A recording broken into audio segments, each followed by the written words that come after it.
Hey team, welcome back to the show. Today it is Coach Natalie and I doing another Q&A episode. We had a ton of questions, so hopefully we'll get through the rest of these here today, but it seems like everyone's enjoying it, so we'll take our time, I suppose. Before we get into the questions, Natalie, anything new going on with you this week that you want to fill us in on? Nothing new. I feel like I say that every week, but literally nothing's changed. So, Okay. for anyone that's lost track, I'm still eating and building. Same as always. Good deal. Okay. Life is good. Um, Good. All right. Well, in that case, let's go ahead and get into these because again, we have quite a few left. So, first question I'm going to send your way. I have Hashimoto's and I'm currently working with an endocrinologist to sort out my medication, but what else can I do to support myself? Okay. Um, so first and foremost, Hashimoto's is an autoimmune disease. Basically where the immune system attacks the thyroid gland. So it can be managed. And I know we do have clients that have Hashimoto's and manage things quite well. Um, it's good that you're working with an endocrinologist from that end, but from like a nutritional perspective and lifestyle, it's going to be a lot of the things that we would suggest anyways for most people. So like optimizing your diet to include more micronutrients. Specifically, addressing some nutrient deficiencies like selenium, zinc, iodine, things that support the thyroid, With B12. Hashi's, you do, quick note, with Hashi's, you do want to be careful with iodine Yeah. specifically because that can actually damage the thyroid more versus like if someone's thyroid was just downregulated. So you do want to be careful with the iodine. Like you still need some, but you don't want to just like make a dose of supplement like you might otherwise. You don't want to turn a fire hose on it. Exactly. A fire Okay. hose of salt. Vitamin D is actually a really important one as well. And because you're working with an endocrinologist, I'm going to assume that you've done blood work, so you probably have a little bit more insight, um, which is good. But also, again, from the lifestyle perspective, things like managing stress, which again, like I kind of opened by saying these are things that we would recommend for most people. It's just that for someone with Hashis, the stakes are a little higher, right? Because they can have like flare ups and things that affect people a bit more like Yeah. acutely and chronically than your average person battling stress, so to speak. So you want to watch overall like stress management, stress load, perception of stress, which is something I know we talk about a lot. Things that are drivers of inflammation. I know inflammation is a very like generic term that people use, but it's a response, right? So what is kind of driving an inflammation response? Things like nutrient deficiencies, too much stress, and things like that. You also really want to make sure that you are supporting the gut, as there are a lot of important functions that happen within the gut. So making sure that things are cool with like your gut, like intestinal permeability, for example. Um, making sure like liver health is good and things like that, um, would kind of be what I would address. Yeah. But again, just for most people, it's like you can't go wrong by prioritizing like a mostly nutrient dense, whole foods, unprocessed diet, managing your stress. I forgot to mention sleep, which of course is huge for everyone, but yes, especially for Hashis as well. So your recovery, you might have to, regulate training a little bit more from a training perspective, in terms of like your output, like what can you realistically recover from?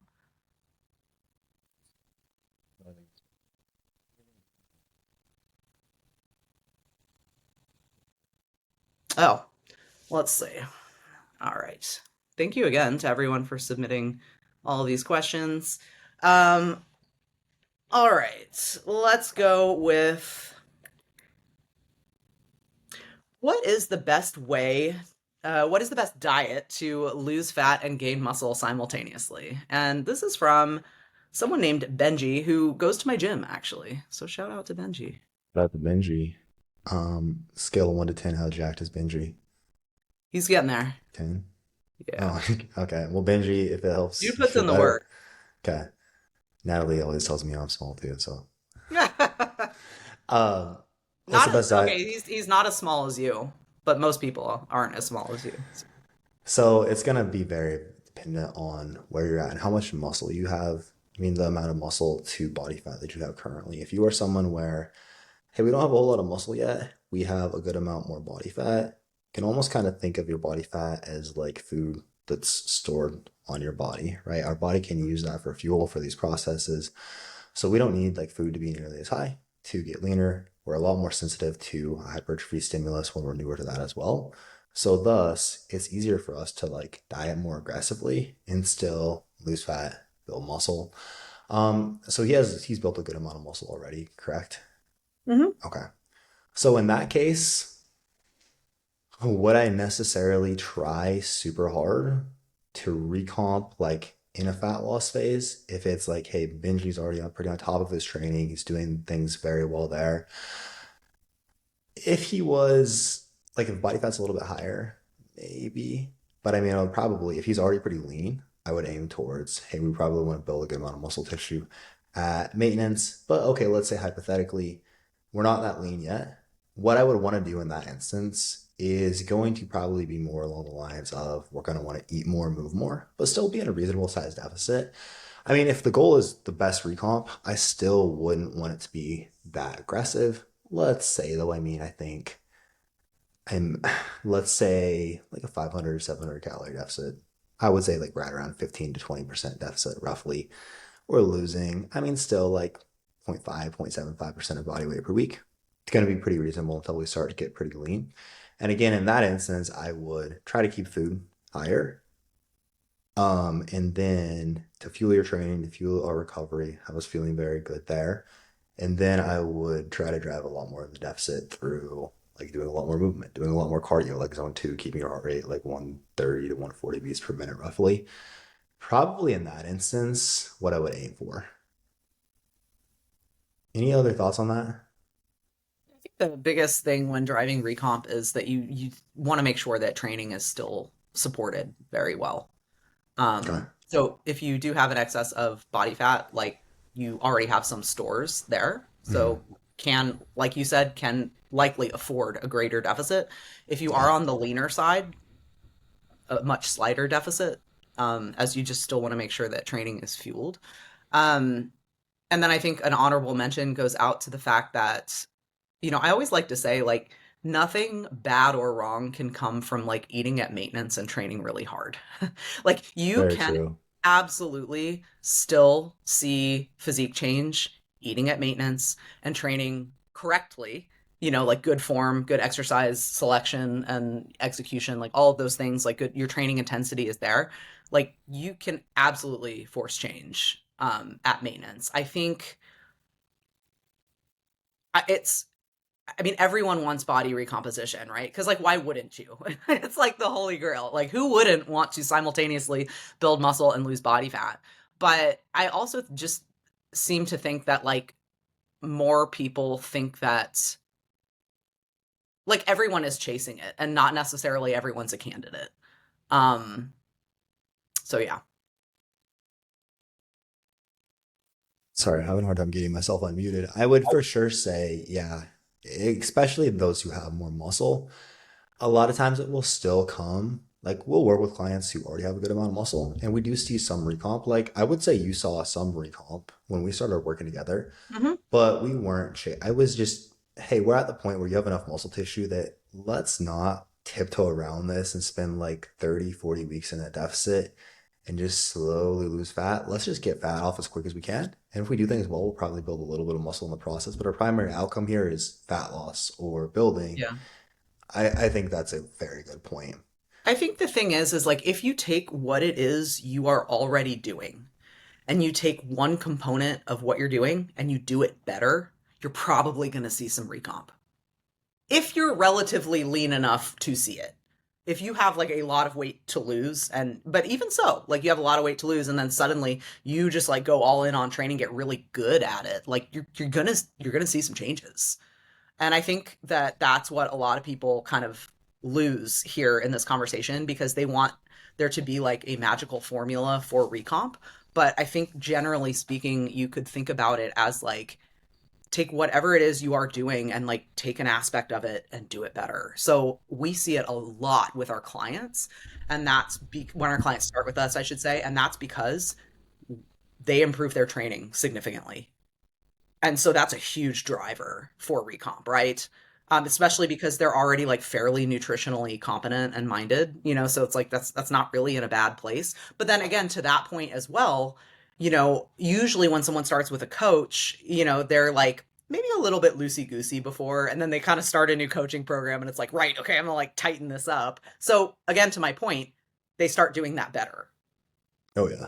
So if you're someone who's like very loosely tracking, maybe you're not tracking the weekends, maybe you're not keeping a logbook in your training, maybe you're kind of like half-assing a few sessions, and not really paying attention to your training intensity, you're not pushing as hard as you could, like you honestly just change those things, work on those things, before you think that you need to like really drive like the fat loss component here. No, that's a very good point. Really, for most people, it just comes down to if you can execute in your training better, train harder, track more consistently, hit your targets more consistently, most people will see recomp. Mm-hmm. All right, Natalie, how to optimize digestion in a building phase when eating a lot of calories. You know a lot about digestion, fixing digestion. So what do you got for us? Oh Lord. You know what? They say you learn best by doing. So They say you that's learn best by pooing. I am like a digestion master at this point. And I wish that wasn't true. In any case, I wish this is something I didn't have to learn from experience. Okay, so optimizing digestion during a building phase when calories are high. Um, you want to pay attention to your food volume. And you want to pay attention to like kind of two elements of this, I would say, like fiber totals, and fiber distribution throughout the day as well as food volume. So those two things tend to go hand in hand, right? So like if we're eating a lot of fiber, there's if we're eating a mostly whole unprocessed diet, like we're not leaning on, like this wrap has like 20 grams of fiber, like something insane like that. But if we're eating like a mostly whole unprocessed foods, fruits and vegetables and things of that nature, and oats and potatoes, then your fiber can have a tendency to creep pretty high. Yeah. Um, and you have to understand that, for Gen Pop, most people need to eat more fiber. A lot of people listening to this podcast, a lot of their a lot of those people probably have fiber in a pretty good spot. And especially if you're this person who is in a building phase, so that probably means like you've been doing this a little while, like your training's in a good place, you're, nutritionally competent, tracking accurately and all those things. Um, you need to consider some like use this term lightly, some like dirtier food sources, but things that you wouldn't normally think of. So like even things like potatoes, right, which we know are like the most satiating of foods. Okay, well maybe we don't need like 200 or 300 grams of potatoes at each meal, with like 200 grams of veggies or anything like that. So you would think like, okay, I'm gonna take some of these potatoes and swap them out for white rice. Okay, instead of oats, I'm going to swap that for cream of rice. Maybe I'm going to add some honey or maple syrup or like some sort of like sweetener to my cream of rice or on top of my fruit or something like that, because things like honey, maple syrup, they are just straight up carbohydrate, right? I would definitely recommend if you're serious about muscle building. So if you're in a building phase, gonna assume that you are. I would definitely recommend using an intro workout. I know for a lot of my clients, I've said this before, I don't have them track that because I just like it baked in because at some point we'll go into a deficit and I don't I want to pull that out as late as possible in the deficit. Um, but I definitely recommend using an intra workout. This can also be a great case for like, hey, treat yourself to a coffee and make it an oat milk latte, right? Because oat milk is pretty much carb. So that can be a very easy and delicious way to kind of get calories up. But yeah, it's mainly going to be those things like getting a little bit more creative with your food sources. Still recommend you like try and keep it mostly quote whole foods. But you I'm going to be honest, you absolutely do have a greater margin here for some fun foods. I recently, I'm working on the Oreo Post Malone collab. Oh God. Have you heard of those? You don't? Yeah, I don't know what it's about, but I've seen Okay, those. I don't really know. I could not name you one song by Post Malone. I really couldn't. Really? However, I do know that he makes a mean Oreo, and it went viral, and so I wanted to try it. And I honestly, they're quite good. So for example, myself in a building phase right now, I've really had to like strip down the potatoes as much as I love them. Like it's just not. It's like my fiber is very under control, but the volume is pretty high. And I notice this, like how my digestion feels like after lunch, my post training meal, which is quite large. Um, I just like it's hard to get down. It takes like 25 or 30 minutes to eat lunch now, and like there's too much fiber for me in that meal, so that's something I've had to like kind of reallocate elsewhere. But again, swapping like the potatoes out for a like a faster digesting carb has been really helpful, and like stripping out the volume and like putting in more honey. Um, and yeah, a couple Oreos here and there have been super helpful and tasty. How And I feel much like fiber? How much fiber is in a Post Malone Oreo? oh, I didn't even check the fiber on those Post Malone Oreos. I'll have to get I was back to just you on that joking. one. I imagine it's not super high. But yeah, I basically, imagine it's definitely not. But it's largely looking at your carb sources. yeah, which include And fruits and veggies. absolutely.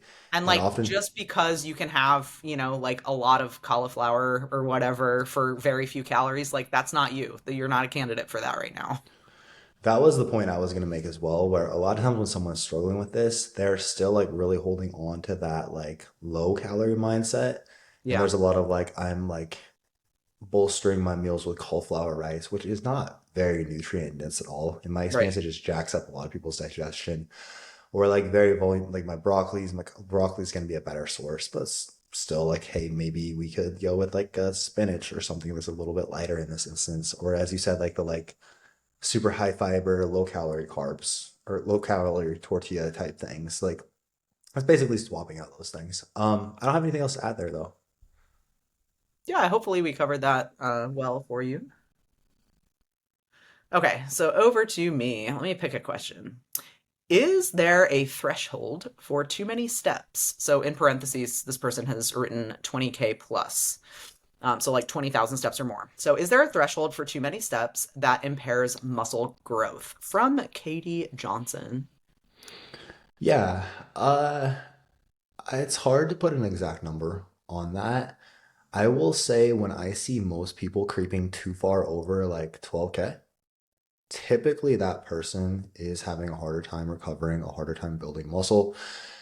And it's a lot of times more so just this whole mindset of I need to constantly be doing more. If I'm not making the progress that I want, it's not, their perception isn't usually that it's a recovery issue, which it typically actually is a like, yo, we need to chill. We need to like sleep more.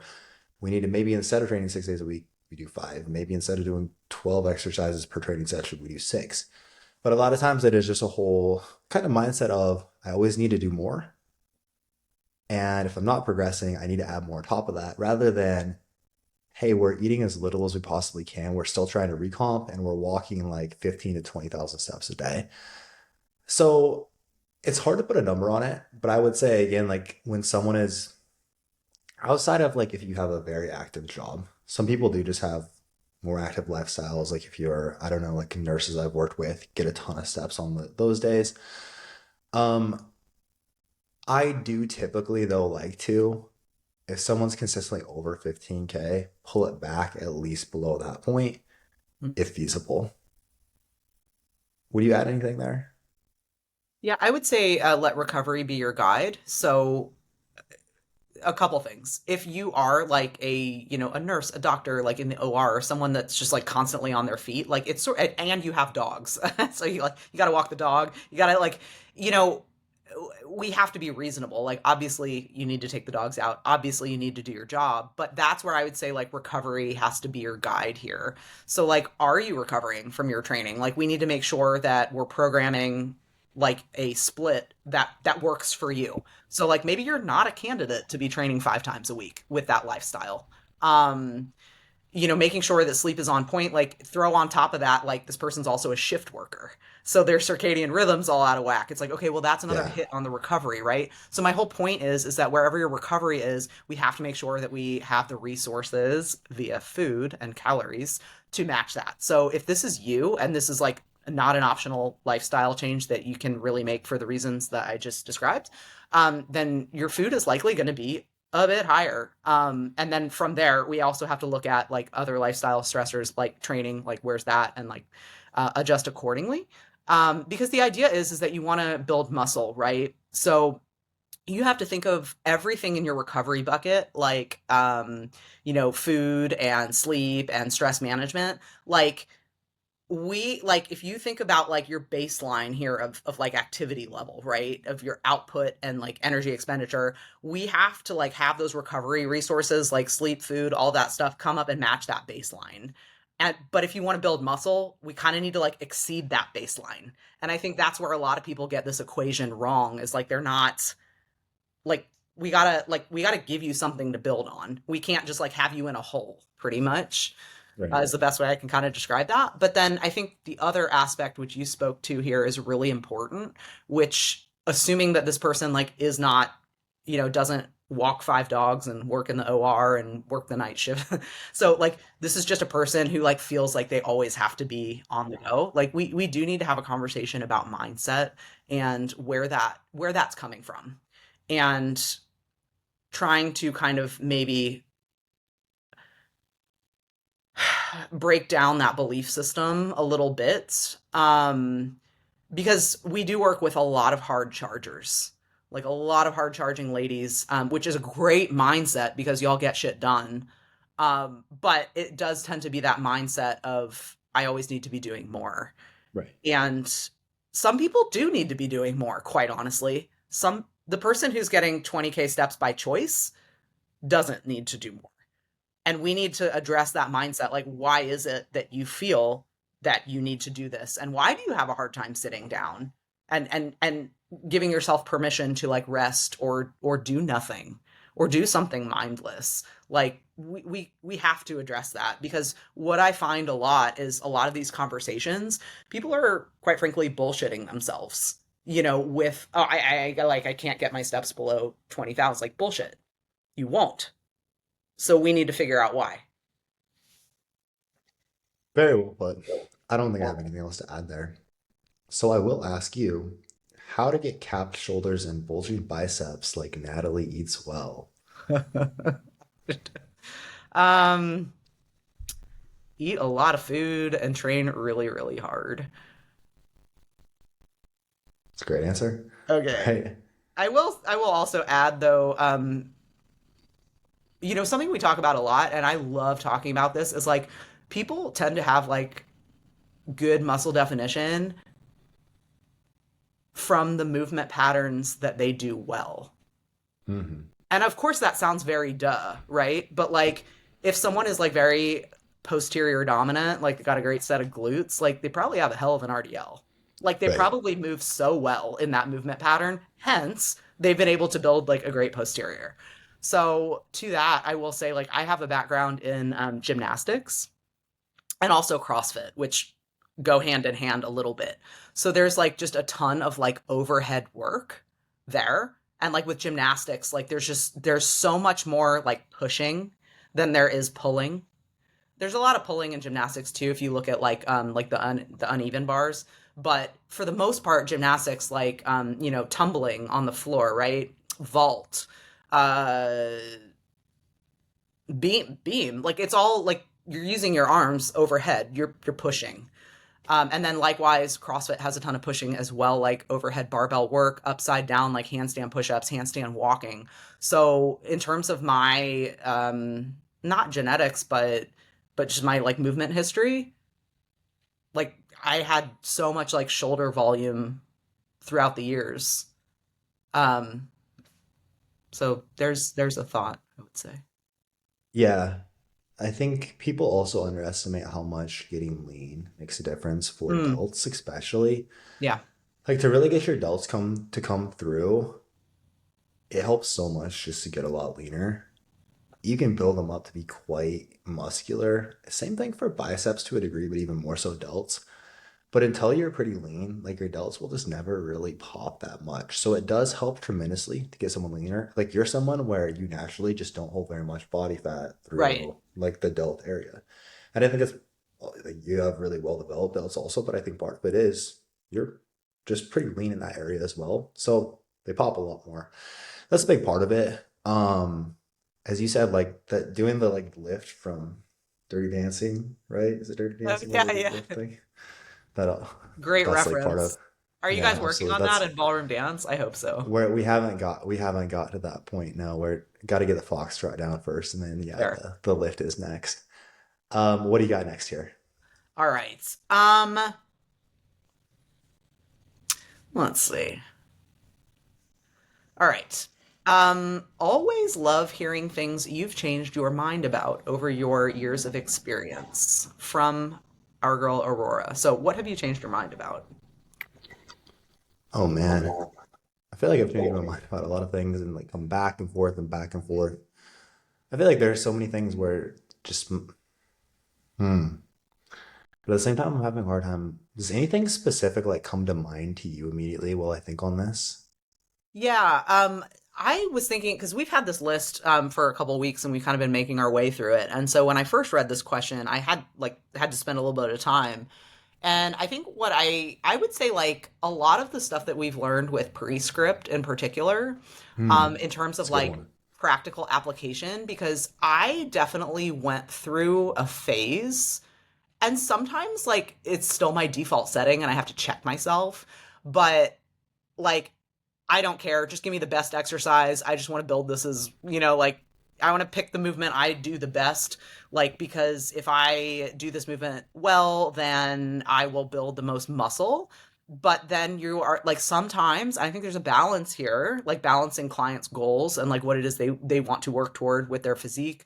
But there's a balance here in terms of function. So, like, if we're not moving well, like if we do lack shoulder function, like it is worth it to attack that.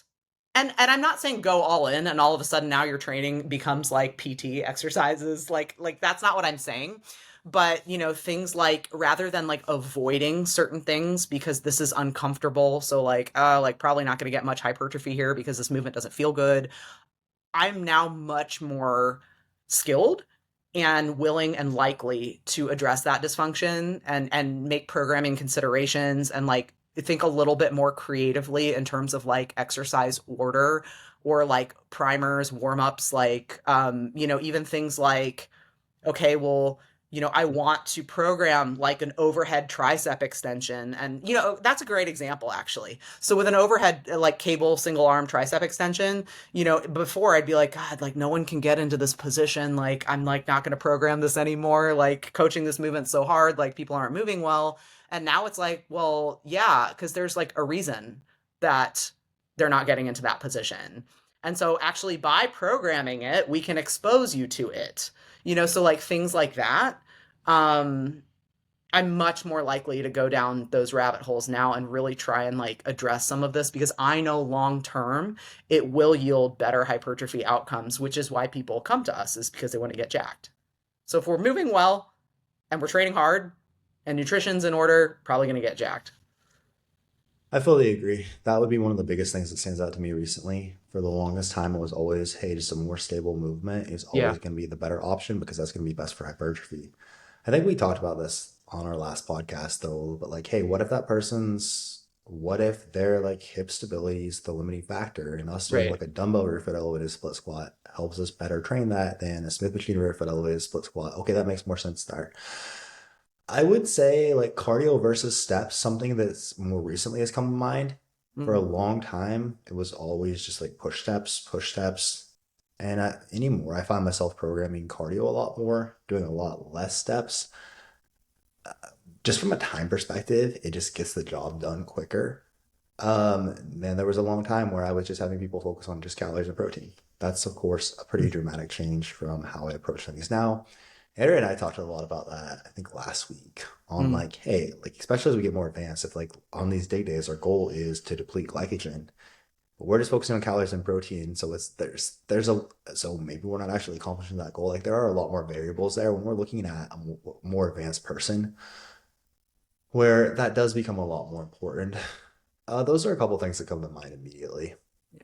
I think that's a great question to revisit like every year or even more Yeah. because I mean, if you're a coach in this space, I hope that you are constantly like reevaluating your belief systems here with regards to like how you do things because it's so easy to like learn something and for the first time and like when you learn something for the first time you're like all about it, and you kind of go in this like full on like this is the way, and then of course the next thing that you learn provides a counterpoint and now it's like whoa, okay, maybe not.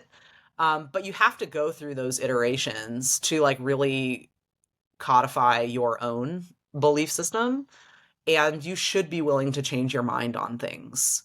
So it's a great question, and it's certainly a great one to revisit. Yeah, no, I really like that. Okay. What is your personal scheme for progression? Just weight and reps. Um, I, so I'm gonna assume this means like when I train, like what am I working toward kind of thing? Is that yeah, how I you're think reading she's it? meaning by just weight and reps. Like, are you Or like like change rather than like changing the exercise variation of the tempo? I would just go into what your personal progression scheme is. Like, how do you approach, okay, I did XYZ for, I did 3 sets of 8 to 12 at this weight for last week. What's your mindset? Like, what's the goal going into the next week? Yeah, I do like that double progression model where it is like weight and reps basically. So I in my own training as well as how I program for clients, it's usually a rep range. Actually, I think I can say 100% is a rep Yeah, range same. that I use. Always. And I think all my clients know that I am particularly fond of the 8 to 12. And I'm also a big fan of top set and back offsets, which I also have in my own training. What I like about top sets and back offsets is like I like the exposure to the various rep ranges. So if you're doing a top set, let's say in the 8 to 12 range, cool, like we're getting heavy. And then if you reduce the weight in a back offset, let's say like 15% or like whatever, then automatically your reps are going to be higher, right? Because if you're reducing load, we're probably going to get more like 12 plus reps. So I kind of like that exposure to like multiple rep range and the mindset that is like, hey, this, for the first 4 reps of that back offset, you're like, this feels easy. And then it's like, it's like fooled you. Then it gets hard really fast again. So I think that's really fun. But the question is like, how do I progress every week? Like I do think about progressing reps as well as weights, but with that double progression model, like I am trying to work up like in 8 to 12, I am trying to work toward the top of that rep range. And then when I get there, then I will then I will like the next week add load. Um, and I like to add load and there's nuance to this because I know like I work with a lot of clients who are very like textbook and by the book. And I used to be like this too, where it's like I must get to that 12th rep before I can increase load. Like every time I have to earn it. And I really used to be like that. And now I a little bit more go by like feel because I kind of know with certain lifts if I'm getting to like the upper like 11, 12 of that rep range, I kind of have a really good feel for like, okay, well, if I take this up, am I going to be able to hit 8 reps or like, am I going to get 10 reps? In which case, like, missed out on an opportunity to go like really heavy there and like get in that lower part of the rep range. So, like, if I have a really strong suspicion that, I'm going to get like 12, 13, like, I'm going to load it up so that I can just basically get myself 8 because I would Absolutely. rather do less reps with higher weights. I mean, that's just generally my mindset around it. But then there are things into consideration as well, like, if I got 12 reps, but it was like the sketchiest last 3 reps or like 4 reps, and I was like hanging on by a thread and like form was breaking down and it didn't like, it felt kind of shitty. Just because I got 12 reps doesn't necessarily mean like I'm ready to increase load because I haven't at that point it's like I'm not moving well.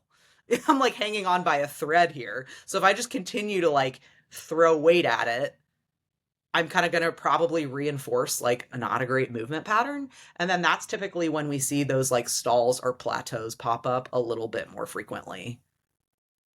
And of course, Yeah, prone to like injury as well. So those types of things. But how about you?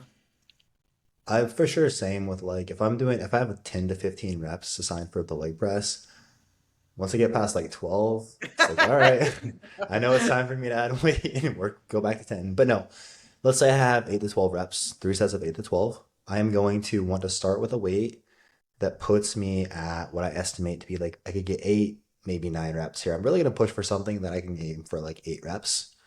And then over the next few weeks, my goal is progressing reps there until I get to the top end of that rep range.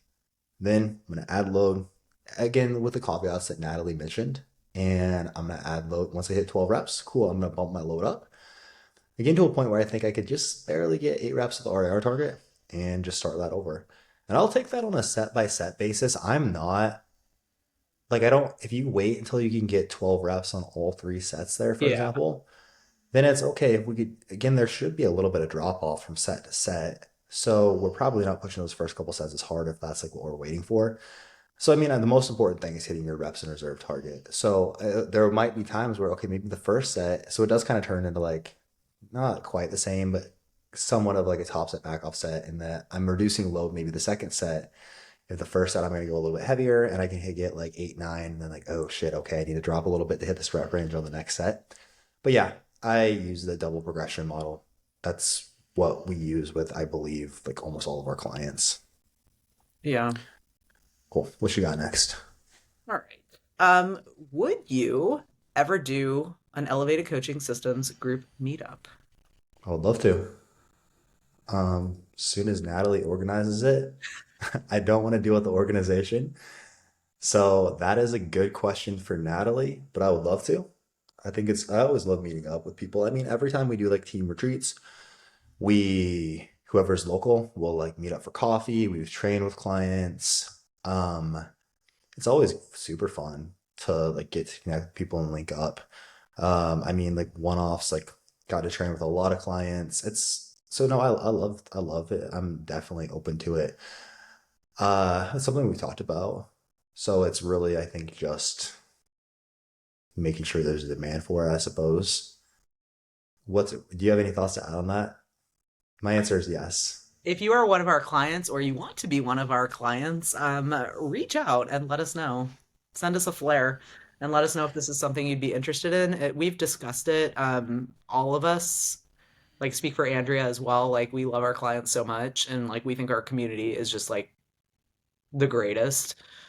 Um, so I think something like that would be super fun. It would definitely require an immense amount of organization. And there would definitely just, like you said, there would just have to be the interest. I mean, I'd love to put something together for like 5 clients, but if we were gonna do like a full blown retreat, it would, we'd need the interest to warrant it. So in the meantime, like, via our team meetups, like maybe we're coming to a city near you. We're going on tour. That's the biggest thing is like some coaching companies their clients are very dense in like I work with a lot of people in this city or this state, whereas everyone is so spread out across the world for us that for us to like have a larger event like this, it can't just be like, hey, all of our Phoenix clients like come here because again, like, we might have 6, 7 people in Phoenix, but like it would be a lot of people flying basically and traveling, which is expensive for you all. So, and then similarly, like if we're gonna do it, we're gonna do it well, be like a large investment of time and money for us. So we just would want to make sure it made sense and there was like enough demand for it. But yeah, absolutely something that we're open to. We do have clients in Australia, so hint hint. I think I that could know. that could be the spot. If you guys want to go out to Australia with us and kick it with Mike, Nicole, that'd be an incredible time. What is the most optimal exercise at growing the quads with dumbbells? And she also says bilaterally. Okay, I had to think about this one because I was like, oh, like when she added the bilateral caveat, I was like, oh, because I knew what I would say, like, I know. um, I, I think I would have to say, Like a heel elevated foam roller hack squat. Is that what you would say? Yeah, you could tape the dumbbells to your quads and like get a skin suit and put it over your legs. That would be another good option. But yeah, past that, like I would say probably what I would program here, yes, would be like for very quad bias would be the foam roller hack squat. Yeah. You know what would be like you'd have a rate limiter here, but I guess like harkening back to like my CrossFit days. If you took like some heavy dumbbells, again, rate limiter because you'd have to like be able to get the dumbbells up. But like if you could like situate the dumbbells like on your shoulders and do a heel elevated squat that way, so that therefore you're not like I having to like grip that. and like hold, Yeah. but like the weight distribution of the dumbbells would be good. Hmm. Um, and if you do have a CrossFit background, you probably can get those dumbbells up. So, and more so than that, like you could really, I mean, I guess I'm gonna assume this person's like in a home gym too, because if you were at a gym, there would be like so many better options, right? So like in terms of a home gym setup, like you, depending on if if you have like a prolific dumbbell collection, you could just like take one super duper heavy dumbbell and like load it up like kind of like almost like behind you. For people that are not watching, you have no clue what I'm doing here, Said where this is going, yeah.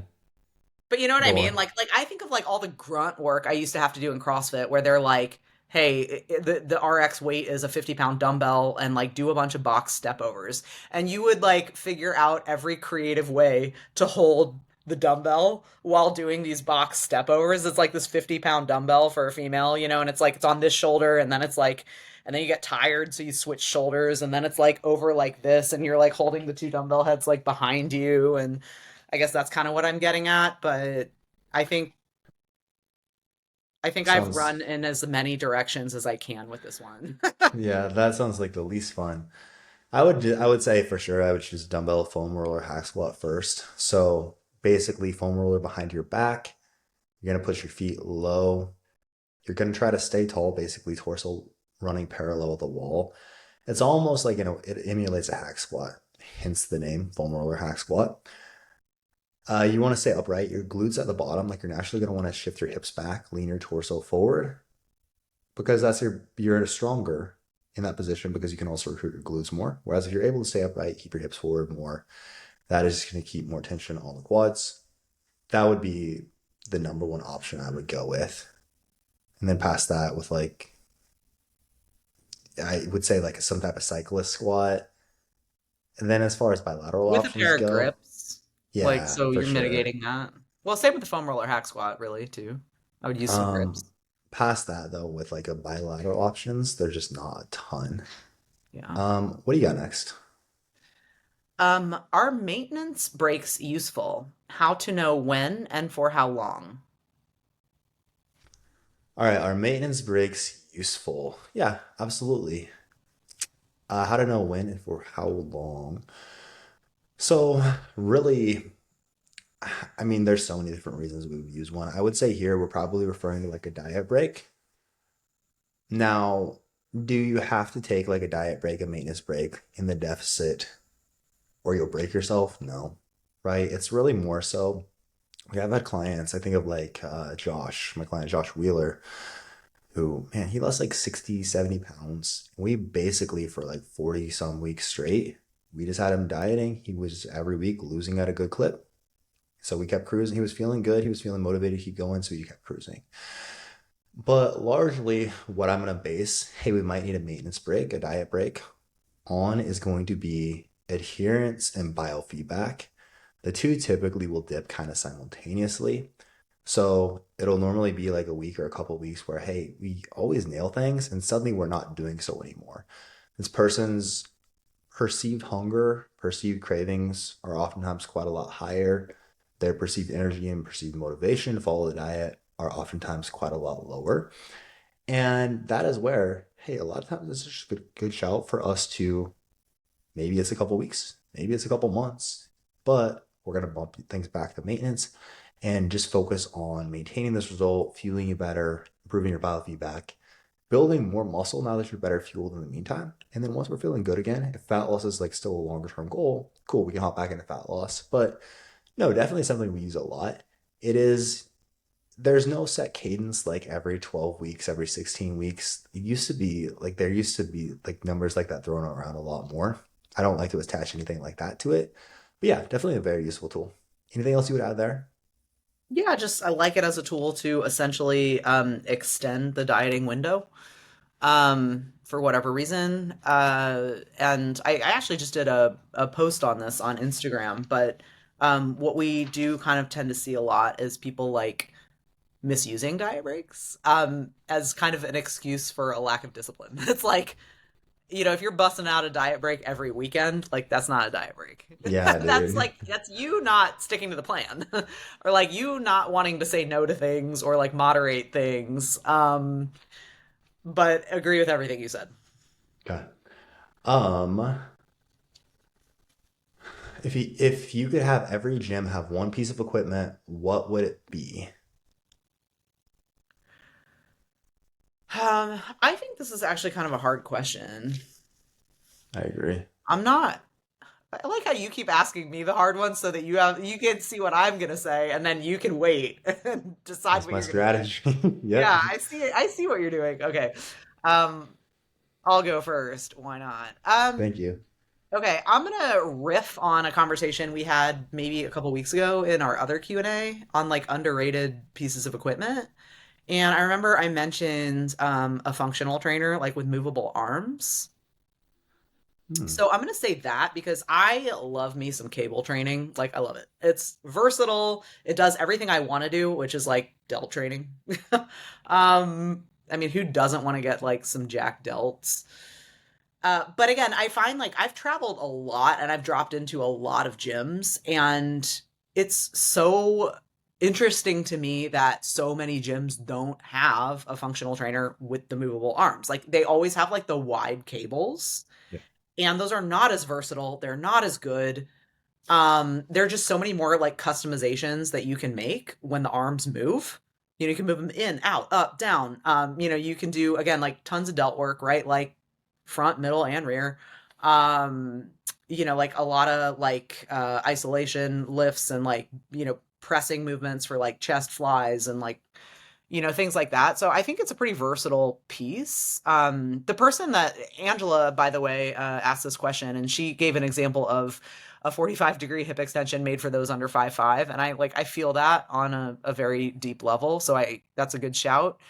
Um, and I was thinking about this earlier today too, and I was like, maybe I would say, like, as someone who has traveled a ton and like been to a lot of gyms, would I say something like a hack squat? Because like that's such a good, I mean, depending on who makes it, that's such a good piece of equipment like for quad training that like, and there are so many gyms that don't have one. So I feel like you could kind of like those are the two angles I would take, and that's what I would say. But how about you? I would go Atlantis pendulum squat with adjustable platform. Hmm.